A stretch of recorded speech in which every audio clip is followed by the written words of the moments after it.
In 3, 2, 1. What is up, everybody? You're listening to the Real Spicy Podcast. My name is Pedro, and this week we have an incredible person. I kind of did a little bit of creeping and stalking, and I'm like, let me figure out what this guy has been doing, because I only know him from it started off as a viral video, met him in person, and I'm like, wait, aren't you the guy from the video? But this guy has worked, and correct me once I give you this intro. So NBC, Telemundo, and now you are working for a second division soccer team. We got Harry in the building. What is up, bro? What's up, Gil? Good talking to you, brother. How's everything?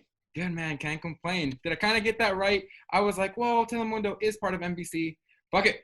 NBC it is, because like a lot of people, probably the viewers and the listeners, know what NBC is. But Telemundo, very few, even though, you and I might be Hispanic, I come to realize that even Hispanics, new age Hispanics, they don't know what the hell Telemundo is. But everybody knows NBC. But did I get that correct? Because you've been in El Paso and Vegas, correct?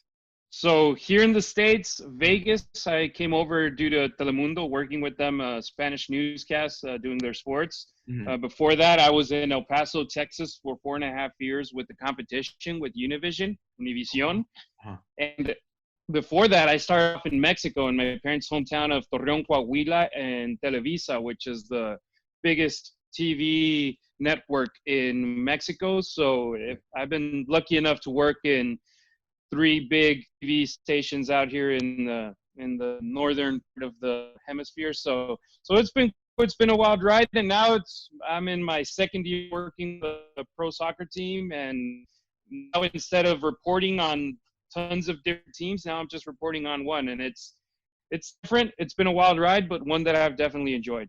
Absolutely. Dang, man, that's incredible. Yeah, Televisa, that is, to compare it to the U.S., I would say here in the U.S. there's multiple companies, but I think, and correct me if I'm wrong, Televisa would be the combination, because it's so big, the monstrosity that this company is. I think you could combine ABC, NBC, and CBS, and that combined together would probably be the equivalent of Televisa in Mexico. Am I kind of correct on that? 100% correct, man. So out there in Mexico, there's 2 big TV stations over the air, mm-hmm. TV Azteca and Televisa. Televisa being the number 1, TV Azteca being, let's say, the 1A or the 1B. Okay. But Televisa is the big network. They got all the big telenovelas. They got sports network. They got movie networks on cable. They got alternative movie channels like MTV's, but called Telehit. They got huge networks out there, and they're the ones that control professional soccer out there. They got the Mexican national team. Yeah, they got everything. So when I was working with them, it was pretty cool that I was able to travel to practically, I would say, probably visited 10 teams in Mexico, covering the team from the city I was in. So Santos Laguna was the team there, but I was able to go to stadiums like both in Monterrey, El Universitario, Guadalajara, Estadio Jalisco, Estadio OmniLife, Mexico City, Estadio Azul, Estadio Azteca, Aguascalientes, Estadio Victoria. I was able to visit a lot of stadiums, and I was actually going, now that I got a little more time in our hands with quarantine, I was checking out some old school photos, and I was like, damn, I put a lot of miles in for this, and it's been a pretty cool ride. But that Televisa is definitely like ABC, CBS, and Fox all mixed in one. All in one. That's how big it is in Mexico. That's incredible. So as you know, my podcast is and I try to focus on the real people.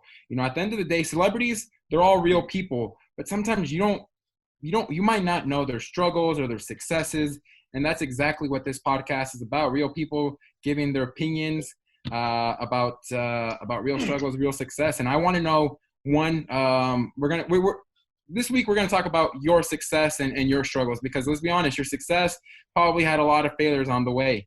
But what got you into because what you do now is a combination of audio-visual, integrative marketing communication as well.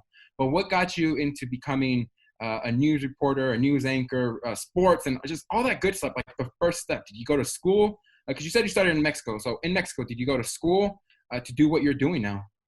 So here's the funny part.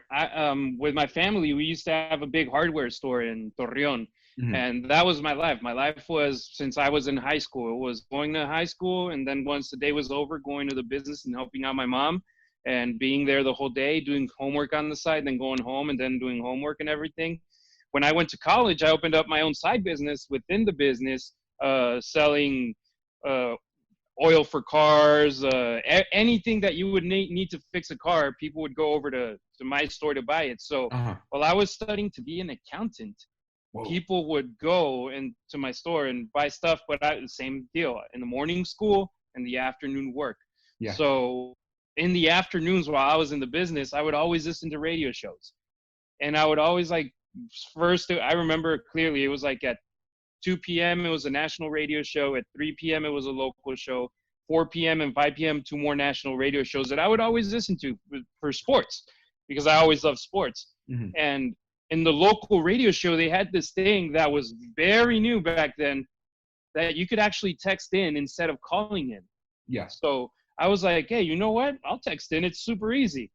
So they would talk about soccer almost all the time, but then when they would talk about NBA, MLB, NFL, they weren't that great. So I would text in, and one day I actually texted in and told them, hey, it's like, hey, you know what?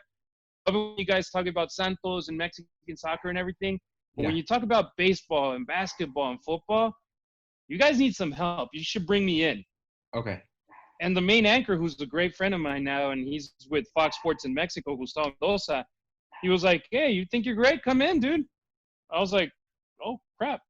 All right. So one Wednesday, I just went in, started talking with them, and they were like, hey, can you come in next Wednesday? Can you come in next Wednesday? And then Gustavo ended up going to Venezuela, I think, for the Copa America with Fox.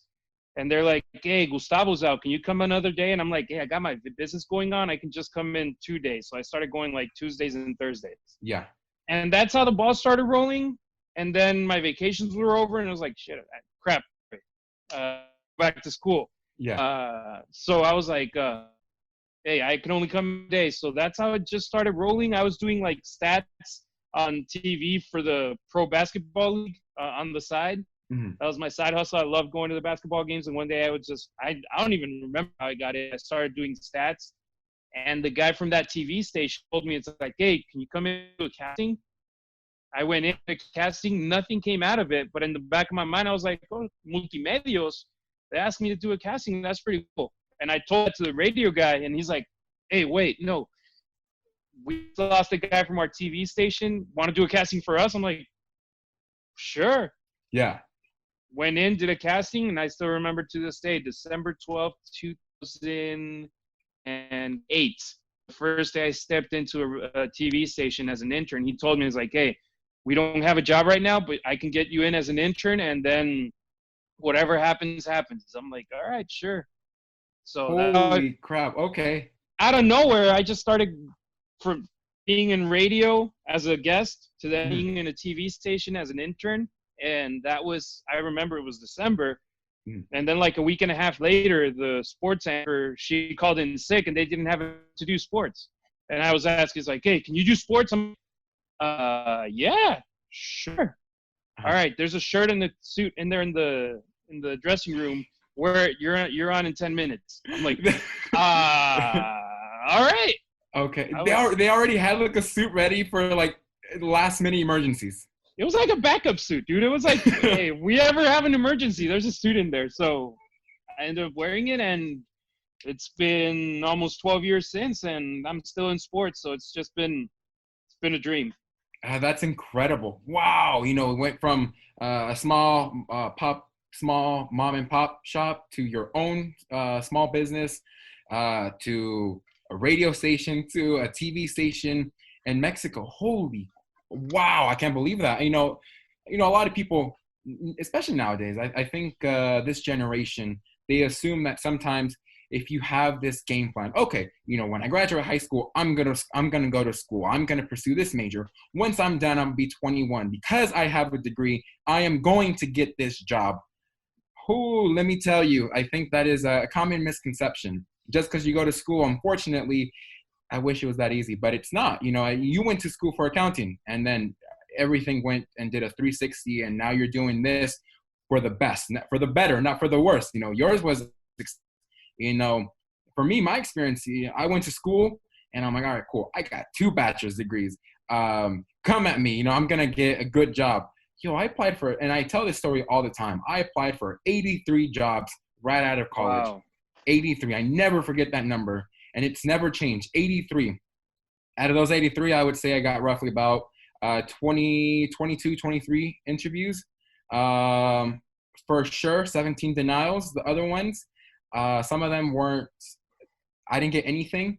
But for sure, I got three offers. And but sometimes, hey, man, you gotta fake it till you make it, but you also gotta give your 100%.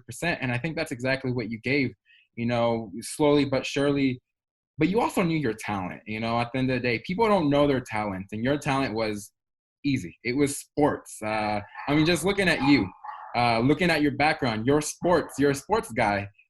So for those that are not watching right now, Harry has on, and correct me if I'm wrong. So you got a Dodgers baseball jersey, and above you have the Brooklyn Dodgers hat. Am I right? So this is actually also a Brooklyn Dodgers jersey. It's really? Yeah, it's 1956 throwback.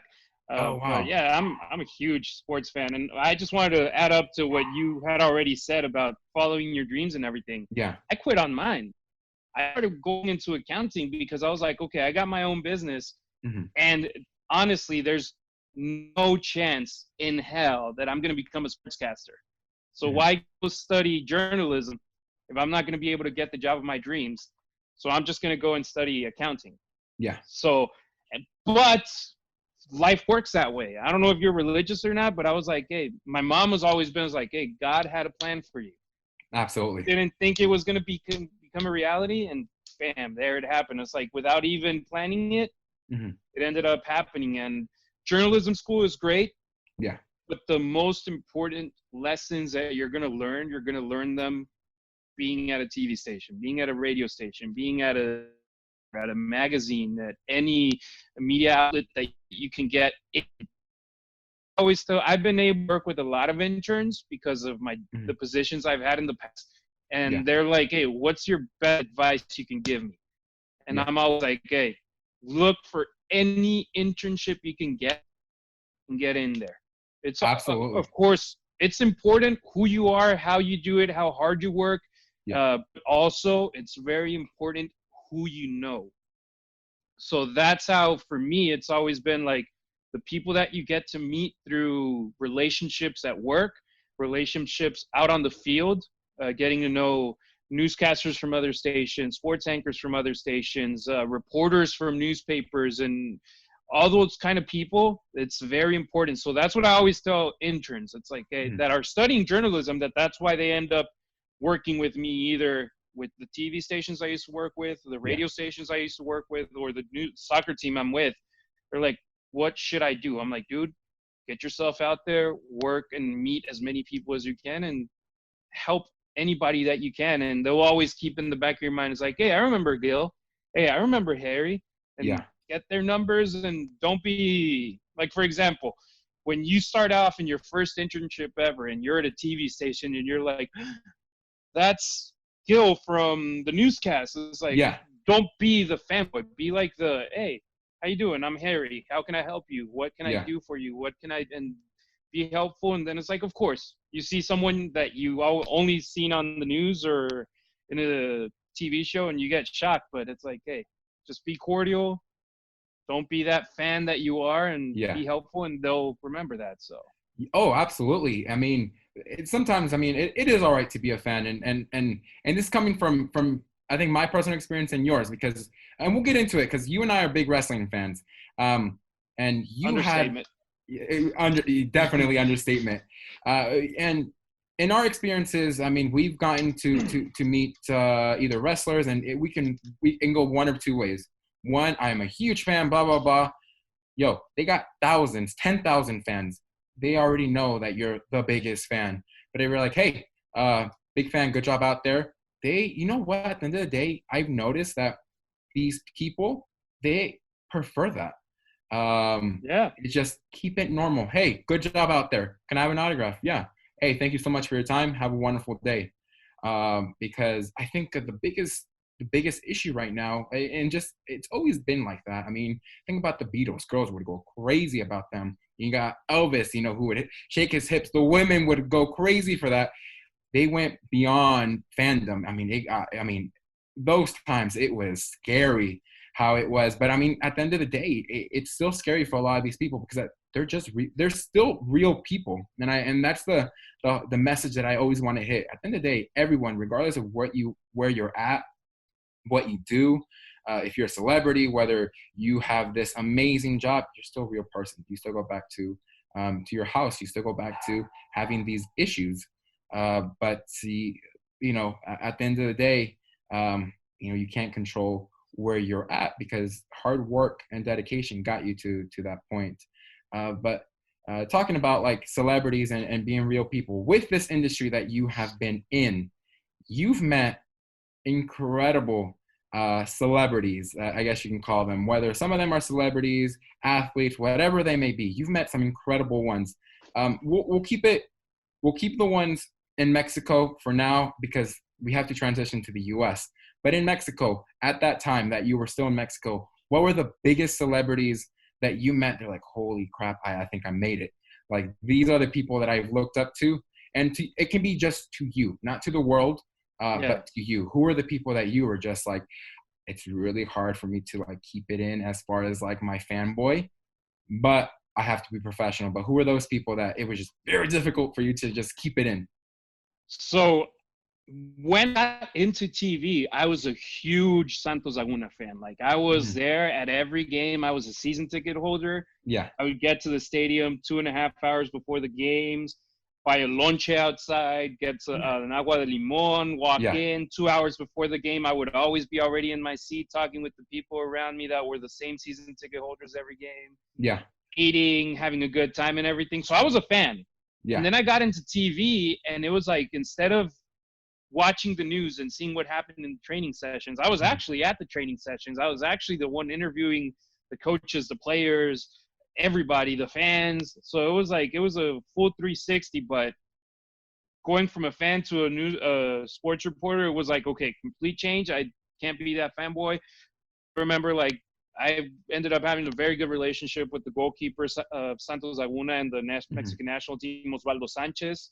The forward of that team as well, Matias Bozo, who was also with the Mexican national team. Was a right wing guy, Guti Estrada, Fernando Ortiz. Almost most of that guys I ended up hanging out with outside of the soccer world, either at a party or just having so I'm going to tell the story. Gustavo Mendoza, who's the guy that got me in, he ended up being like my godfather in the business. Yeah. So people knew that because they were talking with me, they were talking with Gustavo's guy. So it was like, okay. So they trusted me. They would give me their phone, and then I would be like, hey, can you come into the studio and do an interview? When? Oh, tonight at 9. Yeah, sure. I'm not busy. And 8:45, they would roll up. I'd open the door. Come on in, guys. Take them into the studio. And the team sometimes didn't like that. But that's the way it's like, hey, I know I'm not going to get the interview through the team, so I'll get directly with the guys, and they would come in and do an interview. So I would have the players that I used to root for, that I celebrate their goals, their big saves or anything. I would have their contact information. Like, I have your phone on my phone, your phone number. That's how I used to have their phone numbers. In Mexico, Nextel was big back then. So it's like, send an alert and then talk like if it was a walkie-talkie and all that. So it was pretty cool. But like the big ones that I remember, Osvaldo Sanchez, who was a Mexican icon in soccer and goalkeeping, Matias Bozo, Ivan Estrada, Chucho Benitez, rest in peace. Yes. All those guys from that Santos team. Yeah. Former Colombian soccer player, right? Ecuador. You were close. Oh, I was close. Oh, ooh. I mean, in my head, I was like, okay, I put the flags. Okay, what flag was that? It's the same colors. It's a very same color scheme, but there's a obvious difference, which I believe it's the stars. But yeah, okay, Ecuadorian. Oh, rest in peace. And I do remember because he ended up playing for Santos team, and then Club America, and he was scheduled. Oh, I remember that game. America came here, and I believe he died. about a few weeks before he was scheduled to come here. And me and my dad were like, oh, we're gonna see this guy. We're not gonna meet him, but we're gonna see this guy. And we heard about the news about 3 weeks before that soccer game here in the U.S. I was so bummed, but it kind of puts into perspective that no matter how healthy you are, anything can happen. Unfortunately, I believe he had a heart attack. And if anyone knows about soccer, I mean, you have to be in tip-top shape, not just like, oh, I'm in shape. You have to be an elite. This is to be part of these soccer teams. You are the elite of the elites. That's how I would always look at it. I think any sport in general.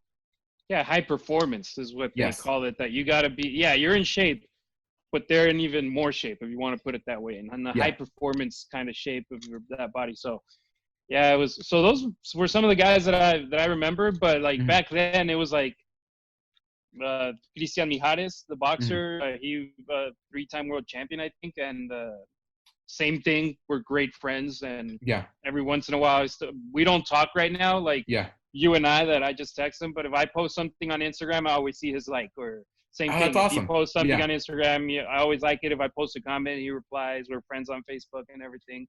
So it's like, it's good relationships that go from back then, covering him, his world championship fights, going out. It's always like cool relationships from the past that when I go back to Mexico, we always hang out. Same thing. People, like you said, the athletes, the celebrities aren't just that. They're people as well. So for me, they went from being athletes, celebrities, to being people. So for me, it's like seeing them, seeing my former co-workers, seeing my friends out there in Mexico, family. It's just cool being able to go back there. But yeah, it was an unreal experience. That's awesome. Okay, yeah. I mean, it seems like so the theme for today is gonna be sports, because so far the people that you were so excited to meet were part of the soccer team. And Santos Laguna, I forgot to explain. You hear Santos Laguna, what the hell is Santos Laguna? So Santos Laguna is a very popular team in what city? Do you know what's the city over there?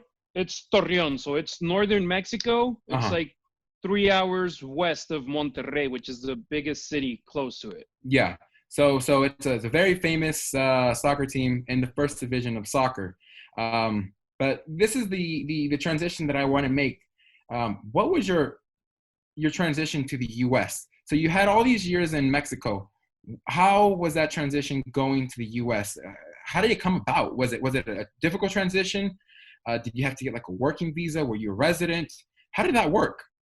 So I'm actually born in Los Angeles. So I'm an American citizen. Yeah. And we went to Mexico because my mom thought is like, oh, when I'm the oldest of 3, I got 2 younger sisters. And when I was about to go into middle school, she was like, hey, I don't trust the education system out here in the States.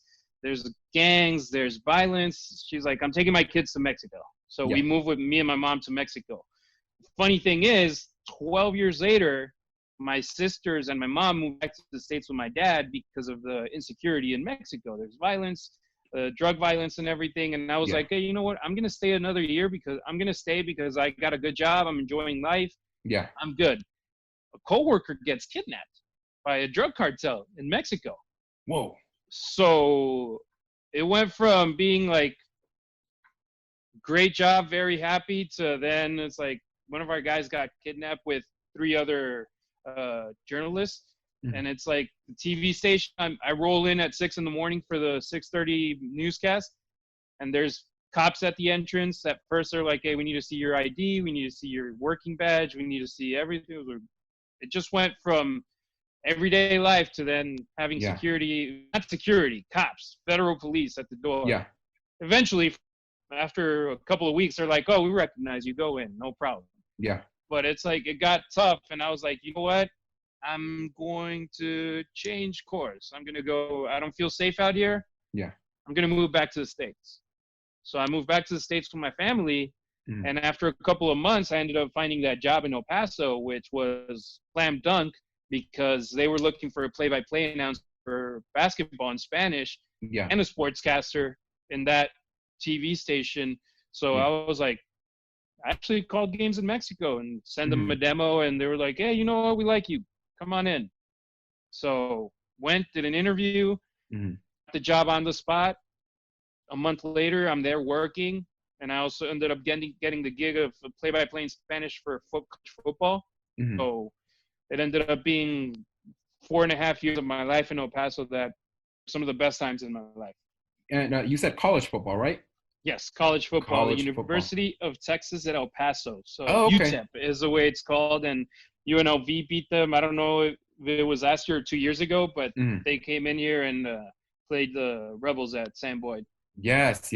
Wow, that's I'm to be honest, I was not expecting that. I'm like, I was expecting like, I wanted something new in my life. I was not expecting, my coworker's kidnapped. That took a complete 360. But that is the reality of countries like that. Right now it's not as bad, but it had its moments, just like Colombia. Colombia at one point was one of the dangerous cities.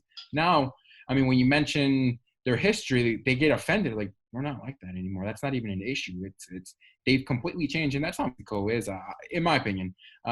Yes, there's a couple bad areas here and there, but let's be honest, every area in every country will have a couple bad areas. I mean, here, we're in Las Vegas. When we talk about Northtown, you can make the assumption that the entire city of North Las Vegas is horrible, but no, honestly, it's just a very small pocket that is not the greatest. But so you landed in El Paso. You're doing play-by-play commentary for UTEP. You're working at this new station.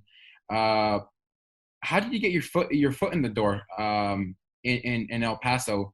Was it a hard transition going from talking in Spanish to full on? Oh no, because you did play-by-play in Spanish, right? Yeah. Okay. So what was it a difficult transition, because it's a different audience? Just because it's Spanish, it's the same Spanish, but it's a different audience. Over there, did you have to be a little bit more animated here, more monotone? Did you change anything about the way that you talked about sports? So I've always been that guy that is over the top. In Mexico, in Torreon, there was a moment where I was doing the news, the 6 a.m. newscast I was talking about that started at 6:30 and ran all the way through 9 a.m.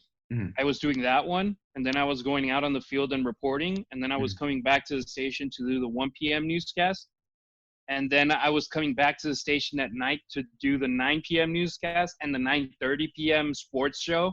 Yeah. And then preparing the newscast for the next morning. So from 10 till 1, I was there getting all the videos and all the text together for the next morning.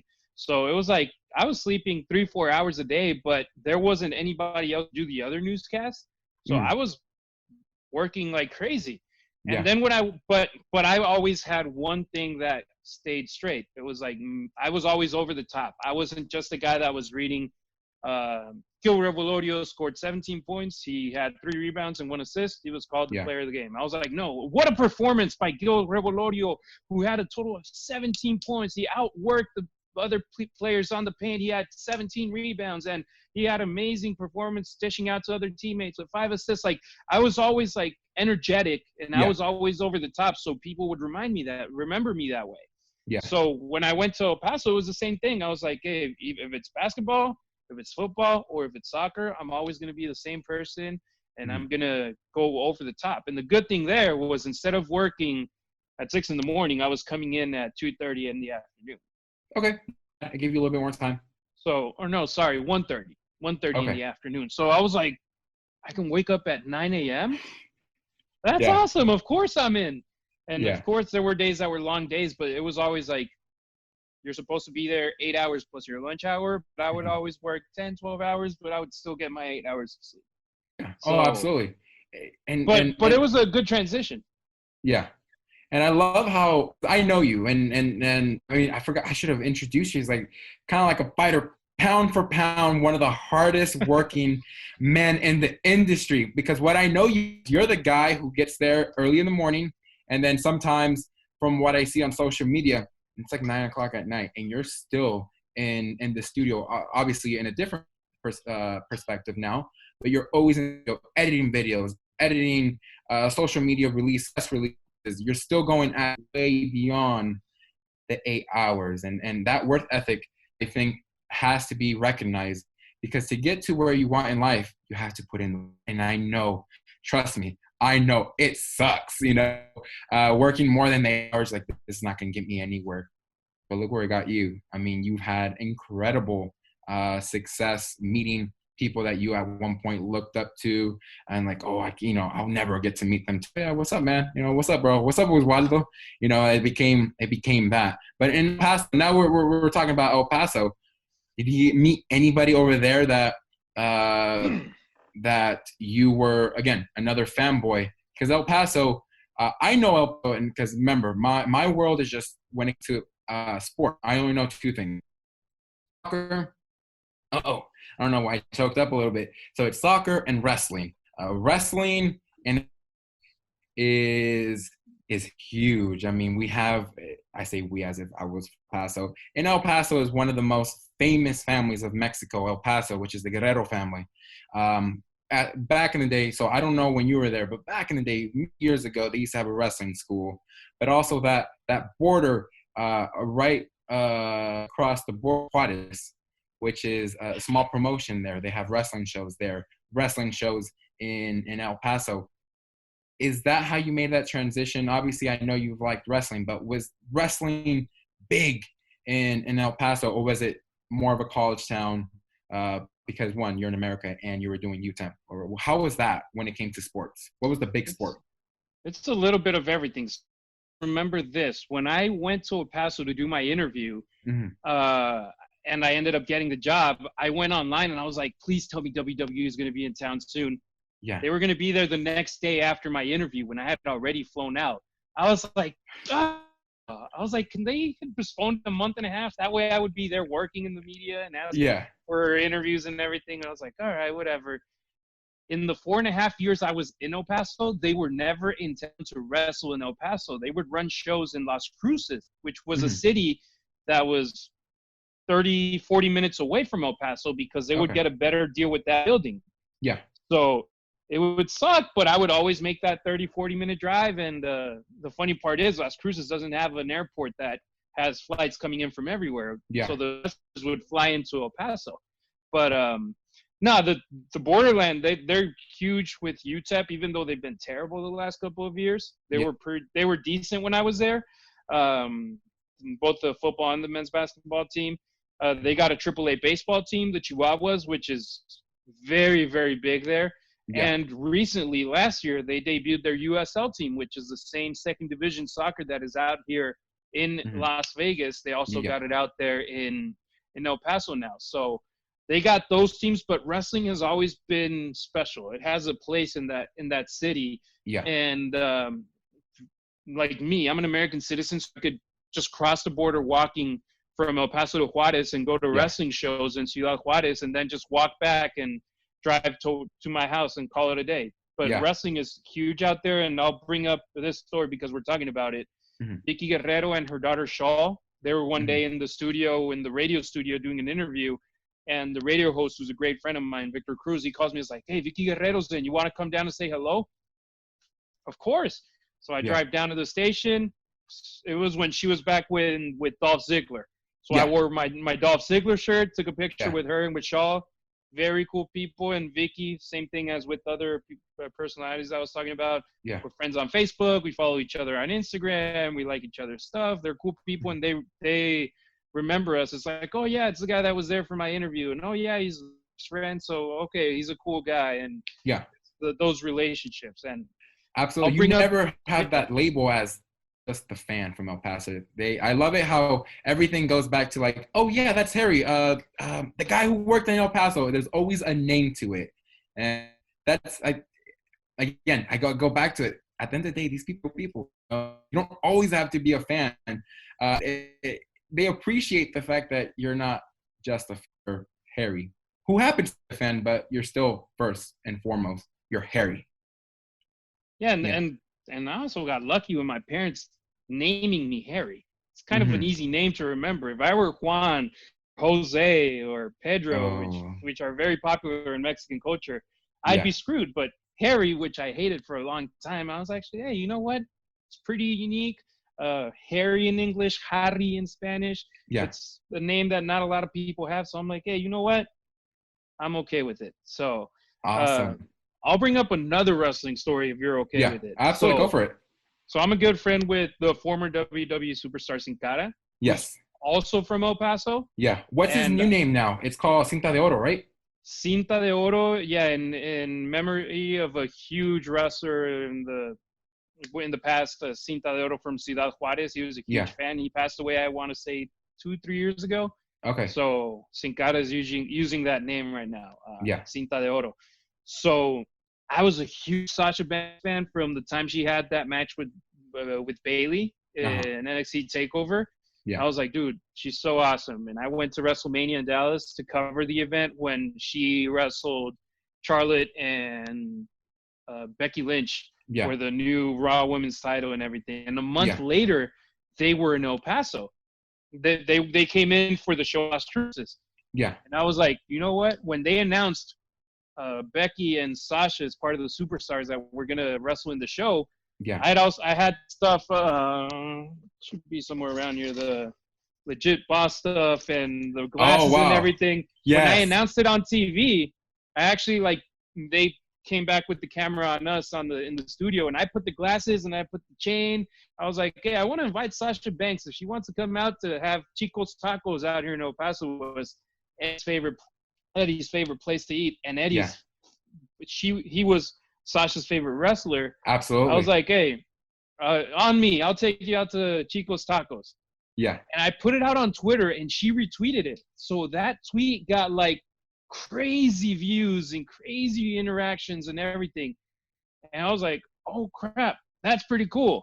A couple weeks later, when WWE was supposed to fly into town on that Saturday morning, I wake up because I was going to go like the fan I am to go get autographs. And she DMs me. It's like, hey, which is the Chico's Tacos that Eddie used to go to? I was like, so I shoot her the address. I was like, hey, let me know if I can tag along too. I'll take you guys. Take you out. Like, yeah, Kalisto and myself want to go out and hit. I was like, oh crap. All right, sure. So I get her and I was like, hey, so nice to meet you. I'm Harry. It's like, oh yeah. She mentions Sin Cara mentioned you. It's like, yeah, cool, everything. We don't know if gym first or gonna go eat, but I'll message you. It's like, all right. So she signed a couple of pictures that a friend of mine, Rey Navarro, took at WrestleMania. And that was it. I was looking to get more autographs from other wrestlers, and then she messages me on Twitter. She's like, hey, we're going to Chico's Tacos. Want to roll? I'm like, of course. Let's go. So we go to Chico's Tacos. They didn't know that it was cash only. So I was like, hey, guys, don't worry. I got you guys. Absolutely. Oh, thank you. So it was like, cool. Paid for their lunch. Yeah. Talked with them for 40 minutes there. It was real cool. A friend of mine hooked them up with a gym where they would be able to go and work out free. Yeah. And then it was like, hey, if you guys want to go, there's a Eddie Guerrero mural out here in El Paso. Just let me know. Shoot me a message. Yeah. And they went over to the gym and they texted me. It's like, hey, we'll be done in 30 minutes. Want to take us to the mural? I'm like, absolutely. So took them to the Eddie Guerrero mural, took them up to Scenic Drive. And it was like a cool memory, but what we were talking about, it's like, hey, celebrities are just human beings like all of us. Yeah. So it's like, instead of treating them like, oh my God, hey, here, let's take a picture, or here, let's do this, let's do that. It's like, hey, I can take you guys to Eddie's mural. I can take you to Scenic Drive. Want to go to Chico's Tacos. It's like, don't do it so I had the advantage that Sin Cara talked with them about me. It was like, hey, he's a cool guy. He's a good friend of mine. He won't be the creepy person taking video of you guys while you're having breakfast. Yeah. So it's like, hey, he's cool. So I had that backing that it's like, hey, he won't be that fanboy. So it was pretty cool. That's my biggest wrestling story from El Paso. That Sasha Banks was pretty cool. Kalisto was pretty cool. And it was a great time. That's incredible. That's and the fact that you bring that up, I talk a lot about the Latino heat. I mean, Eddie Guerrero is my favorite wrestler of all time. Many people. Where is it? Oh, there we go. See, we could talk about him. Many people will not know this, but the logo on my podcast, there's a flame. There's an outline of the flame. That outline is actually, when I talked to my graphic designer, is the outline of the iconic flame on Eddie Guerrero's trunks. or not trunks, pants.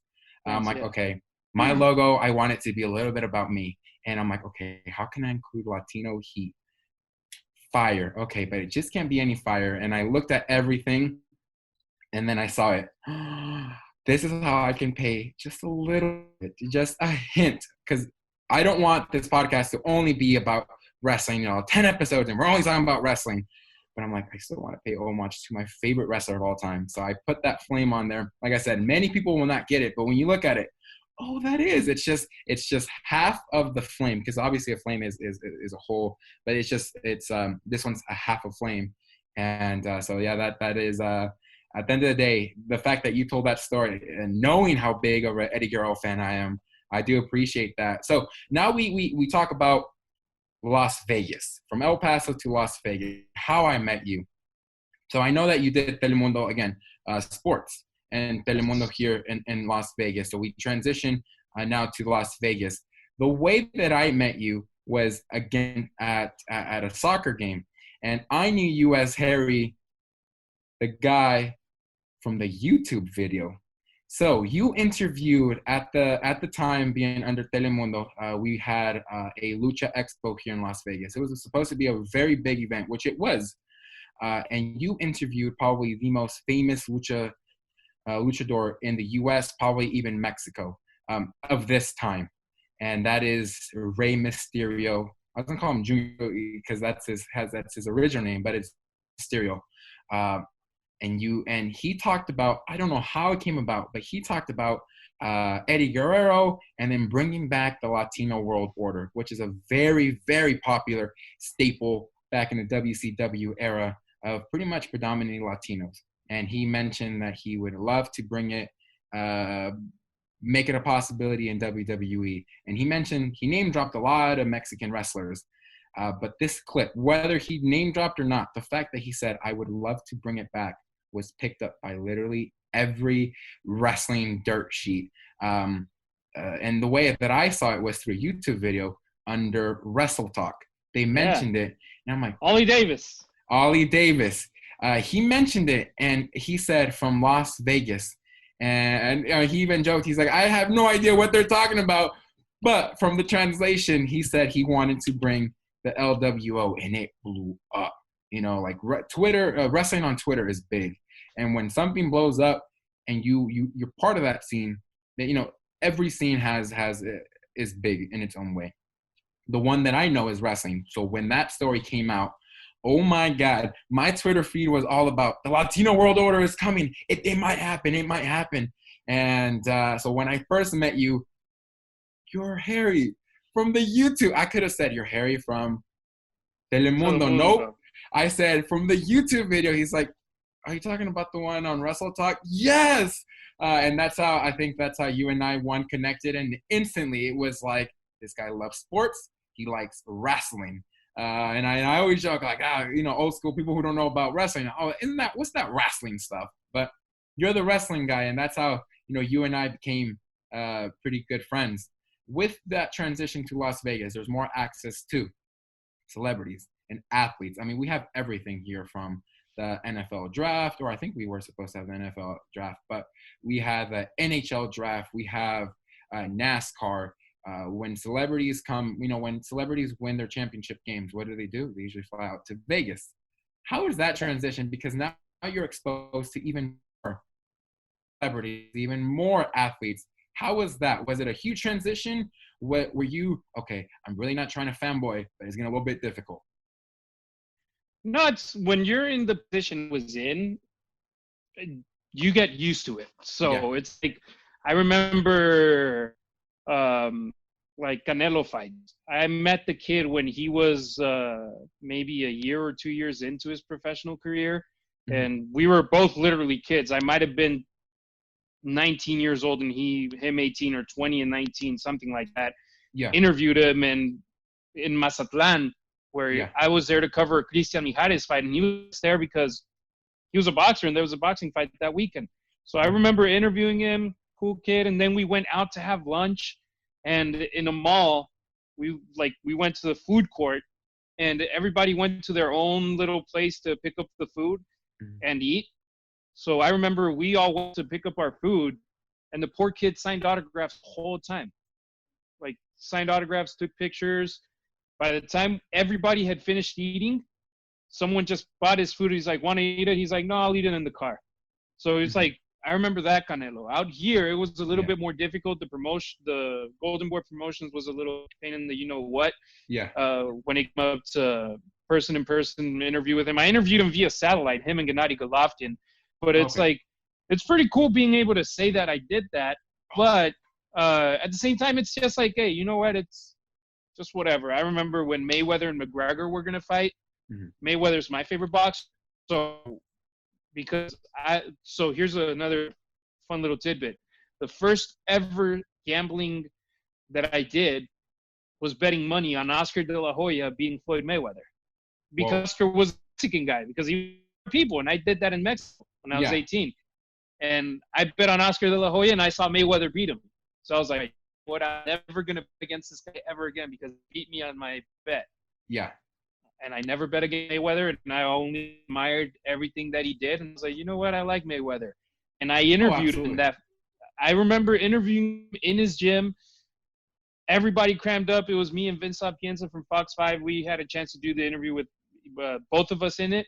And I was like, damn, that's a great moment. And then the Showtime photographer got a great picture of, like, she was on top of the ring and we were in the bottom doing the interview. So she took a picture from the top of us interviewing Mayweather, but Mayweather looking me straight in the eyes and me with the microphone looking at him. And I was like, that picture for me, I have it in the office. That's like, that's a great moment of, I made it. But but at the same time, I couldn't be like, hey, Floyd, huge fan, man. Congrats on everything you've done. It's like, no, you got to make the interview to report on the story of potentially the biggest fight to happen pay-per-view wise or box office wise. And it's like, hey, you got to stay straight and be like, at the end, I'm like, crap, I just interviewed Floyd. But it's like, it's just a thing that's part of your job that you can't go like, hey, you know what? Just cool. If someone took a picture, cool, but I'm not going to take out my phone and be like, hey, Floyd, selfie. Yeah. So it's like, definitely out here in Vegas, there's way more opportunities. NHL draft, I interviewed Wayne Gretzky that day. And for me, I'm not a hockey fan, but for me, I was like, I know who Gretzky is. Yeah. Crap, I'm already using his name. Wayne Gretzky. He's the greatest hockey player ever. So being able to interview him and ask him, it was right before the Golden Knights started. Yeah. What he thought Vegas would bring, hockey would bring to Vegas and Vegas to hockey. And being able to ask him questions, it was like, damn, that's amazing. So it's like you said, Vegas brings more opportunities, same time, more pressure, a little bit of everything. But Vegas is a great, great city to work in sports. Absolutely. And I think that you got to understand what Vegas can bring, and it can either make you or break you. And because you ask the right questions, and if it's picked up by other people because you just happen to ask the right question that either people have wanted to know, or they give you an answer that they have not given other people, it will be picked up by other news outlets. And I think that's exactly what happened with the wrestling example that I used. Did that ever happen again to you here in Vegas with someone else in the sports realm? I don't think that something like that blew up as big as Rey Mysterio, because we'll be honest, Rey Mysterio and the wrestling and everything coming together, like you said, all the wrestling community picks up, and that was a one-on-one interview. Everything else, it's like practically all the media's do the interview at the same time. So everybody gets the quotes, everybody gets the video, everybody gets, like, I was able to cover Mayweather's open training, able to cover McGregor's open training, Golden Knights practices, press conferences and everything. But it's at the same time, it's harder to get those one-on-one opportunities because athletes of that stature, they're going to give it to the ESPNs of the world. They're going to give it to the big outlets. It's like, you know what? How many followers do you have? 2 million? Okay, I'll do the interview with you because it's going to have bigger exposure. And TV, I'm not saying it's a dying business, but it's not as big as it used to be in the past, where of course, me being able to say back then, oh, I'm with Telemundo, and here's my email that is at NBCUni.com. Yeah. It definitely opens doors to be able to cover big events. But then you have to like get those relationships to build and become bigger, like I did in Mexico, like I did in El Paso, where when Sin Cara came into town with WWE, I took Sin Cara into the studio, and that was like, crap, Sin Cara's here. That's pretty dope. Or when Canelo fought Chavez Jr., there's this guy in the undercard, the second to last fight of the night. It was David Lemieux versus a Mexican guy called Marco Dorado Reyes. Yeah. Who I had met in Mexico tons of years back, but we were still Facebook friends. And I was like, hey, you're fighting out here? Hey, dude, let me know. And I also covered one of his fights in El Paso. Yeah. It's like, hey, man, want to come into the studio? He's like, yeah, sure. So went, picked him up at the MGM. Took him to the studio. We did a cool one-on-one interview, and it's like, hey, this guy's going to be fighting in the Canelo card. So it's like, it's not Canelo, but it's the guy fighting right before Canelo that we got here in the studio. And that was only built through relationships that lasted tons of years. And like that, I took other personalities, and it's like, hey, nothing blew up like the Rey Mysterio tweet, but it was pretty cool being able to do other things. Like I'll bring up the Mayweather. It was big for me and on my social media. Yeah. I asked him, I had just interviewed the CEO of Mayweather Promotions, Leonard Ellerby, and he told me, it's like, yeah, man, we already sold, I want to say $60 million worth of tickets. And I was like, oh, crap, that's pretty good. But then you went on to Ticketmaster, and you saw that there were still like 8,000 tickets available for the fight. Yeah. And I asked Mayweather something along the lines of, hey, man, the gate has already done $60 million, and what does this mean to the potential of this fight being the highest grossing fight in boxing? He's like, hey, you know what? I like you. You know what's going on, but you're letting them say that the tickets aren't selling, right? But hey, you did your homework. You know what's going on. And I was like, that crap, for Mayweather to point me out and tell me that. Yeah. It was like big. And then I posted on my Instagram, and my friends are like, dude, that's so awesome. That's amazing. It didn't go viral. Yeah. But within my friends, I was like, hey, they look at it and it's like, dude, that's really cool. Oh, absolutely. I mean, just being recognized or acknowledged, I think that's the most important thing. You're just not another reporter or another announcer. No, that's incredible. So, what is your next power move? I know right now you're working.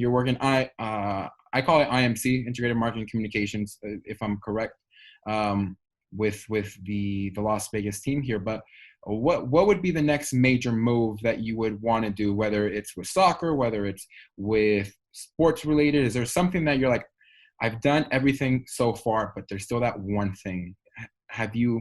What's that one thing so far?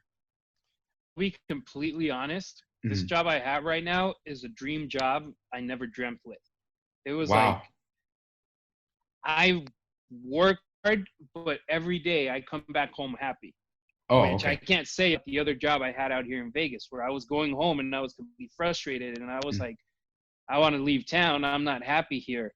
Yeah. With the job I might work some days, like you said, 15, 16 hours. Yeah. But the moment I get home, I'm happy. So I don't want to say I'm like very, very like, this is the job I'm going to have the rest of my life. Yeah. Guys, but for right now, I'm happy. And that's the most important part I've learned of working in the sports business for over 10 years. It's like, find that place that makes you happy.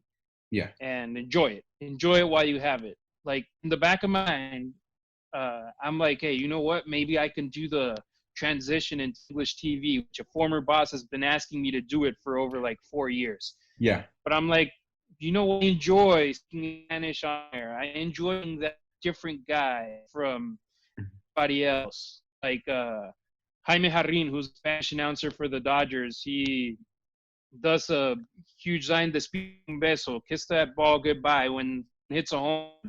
Yeah. I integrated that to my Spanish announcing with UTEP. When a running back is going himself, and you can see he's going to score the touchdown in the 30-yard line, I would start saying, se va, se va, se va, y despídanlo con un beso. Like, yes. So it was like, I have fun doing this in Spanish. So I don't know what's for me. I don't know what power move is going to come. But right now, I feel like this is the job I'm meant to be in, the same way as in 2008. I was meant to be in TV, even though I was searching for it. Yeah. That's the same way right now. I'm like, I wasn't looking to be into soccer. One day when I was going to start hunting, I got a call from the owner of the soccer team. He's like, "Hey, I want to bring you aboard." I was like, "Whoa, what?" And like, things happen for a reason, and they've happened in a way that have me very blessed. So right now, I'll say I'm good. The future, you never know. Maybe it's a transition to English. Maybe it's a big sports network in Spanish. Maybe it's opening something up myself. I don't know. And I'm not planning anything right now because I'm happy. Oh, that's the most important thing, being happy. You know, at the end of the day, it's the fact that you can say that I got this from a movie. I think it was called Crazy Rich Asians, where the mom said, passion doesn't pay the bills. But in your case, your passion has become your livelihood. Your passion has become not only an amazing career, but at the end of the day, it pays the bills. And that's the best. I think that's the best of both worlds.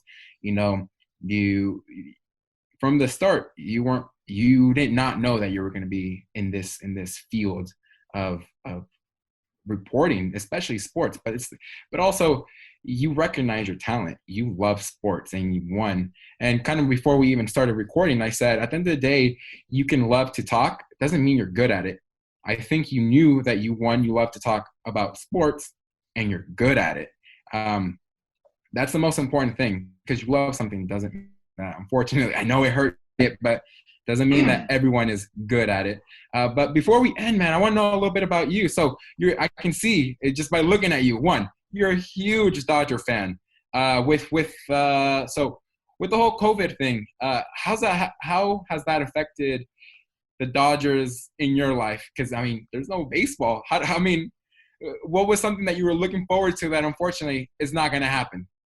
Bro, it's so frustrating right now. I find myself watching clips on YouTube every single day that I'm on my phone, and then a video comes up. Yesterday I was watching the best outfield outs that have happened, of guys throwing the ball from the outfield into third base or second base or home, and saw some amazing clips of Yasiel, who you played for when he was with like hitting a guy out on third base. So he went out to make an out on left field, and he didn't catch the ball. It went off the wall. He picked it up, and this Rockies player was running the third. He just grabbed it, bam. The ball was placed perfectly, and I was like, dang, I miss that part of baseball. So my job, I would on days I would intentionally just get super late, because I was like, okay, the game starts at 7:10. And that means I got 3 hours of having the baseball game on one screen, and the other screen I'm going to be working. Yeah. So instead of just being at home watching the baseball game, I'm going to be watching the baseball game, but still getting some work in. Yeah. I remember the day that the Dodgers got eliminated from the playoffs last year, we were outside in the stadium with, who was it? Crap, I forgot his name. He's going to kill me. It's Joaquin. Oh, yes. We were out in the stadium with Joaquin, and I was so frustrated, so pissed off, and I just left the locker room through the locker room, and then I looked, and you and Joaquin are there, and me, I'm so pissed off with everything in life. My pants ripped with the bike rack that was there. Yes. I was so like, And then that was the elimination with the Astros, right? No, the Nationals last year. Okay. National League Divisional Series. We were up, I think, 3-0, and we ended up losing 7-3 in extra innings. Oh, okay. With Howie Kendrick hitting a grand slam, I still brings the pain back to my heart. But I was just like, okay, let's do this. Clayton Kershaw's healthy. Walker Buehler's gonna kill it. Mm-hmm. We got Mookie Betts. David Price might be decent. Justin Turner's gonna have a badass year. Cody Bellinger is the MVP. Yeah. I was just excited for everyone. It's like we're going to have a new Will Smith with his first season as our full-time catcher. Yeah. We didn't end up trading Jock Peterson to the Angels, so we'll keep him, and he'll hit 30 bombs. I was like so excited about everything, and then bam, everything shut down. I was like, God damn. So going back to the previous question, what's your next power move? Yeah. I remember, I'll name drop someone right here. Yeah. George Lopez. One day I'm talking with him, and Yeah. he tells me, it's like, hey man, I'm gonna put a good word in with you with the Dodgers, and Jaime Jarrín, whenever he retires, I'm gonna tell you, you're gonna be doing the play-by-play in Spanish for the Dodgers. And in the bottom of my heart, I would love to do it. Who wouldn't, for their favorite team? Yeah. Same thing with the Raiders who are out here in Vegas in our backyard.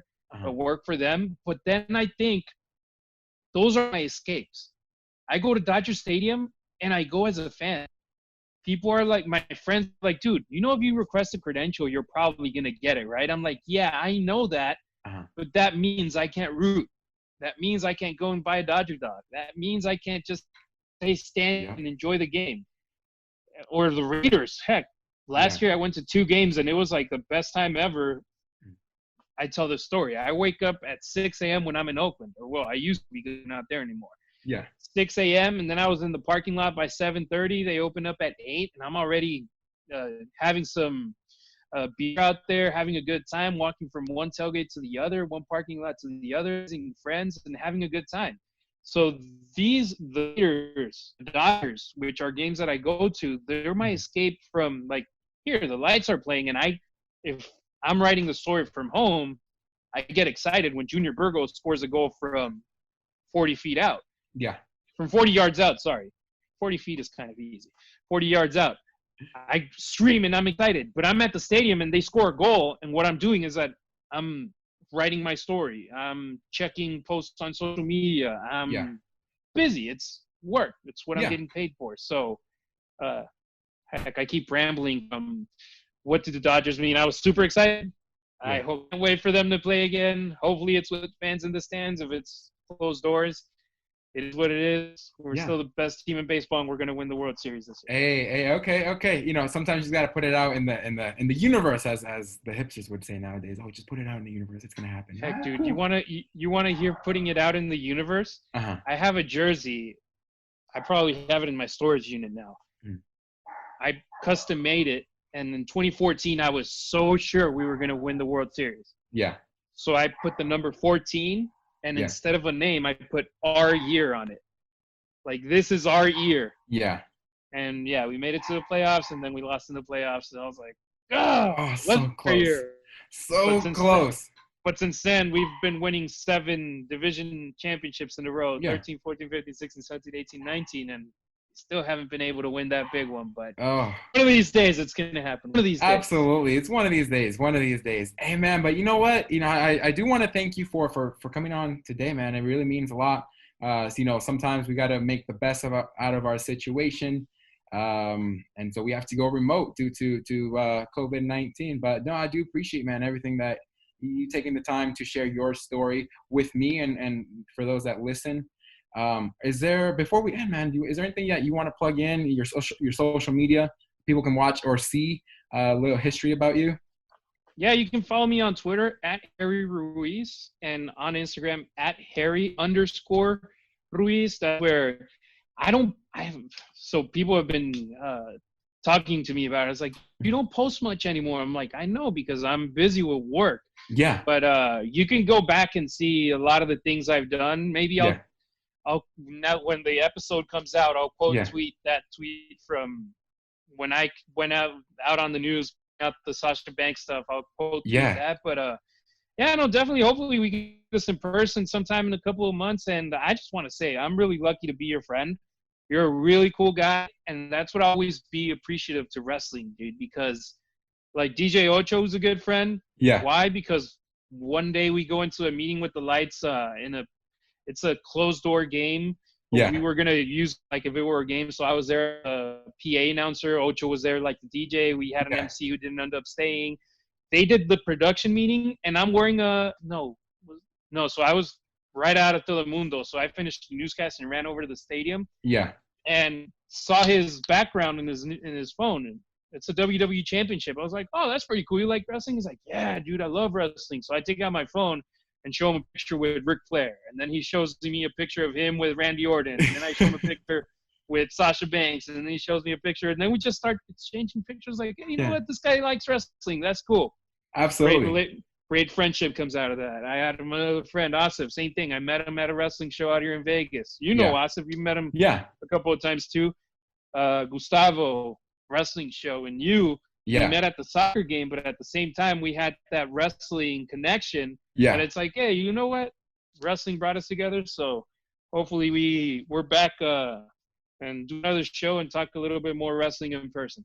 Absolutely, man. Absolutely. Well, man, I want to thank you for your time, man. I'm really excited to share this story because, I've come to realize that the demographic is those that are maybe around college or having my last episode, having like not like a life crisis, but it's one of those where I don't know, like I have a great job, but I'm not really happy. And this is a different turn where it's like I have a job and I love it. And this is why. So, like I said, my goal is just to share everyone's story of successes and failures. And I'm so happy that you took the time to come out here, man. But before we head out, I just want to say thank you to everyone that is listening. You can check us out on Apple, Google, and Spotify. If you want to watch what you hear if you want to watch with your eyes, what you hear with your ears, you can check us out on YouTube. The link is down below. Again, thank you so much for watching. Oh, you can also follow us on Instagram at RealSpicyPodcast. But again, thank you so much for watching, guys. On that, I'm out.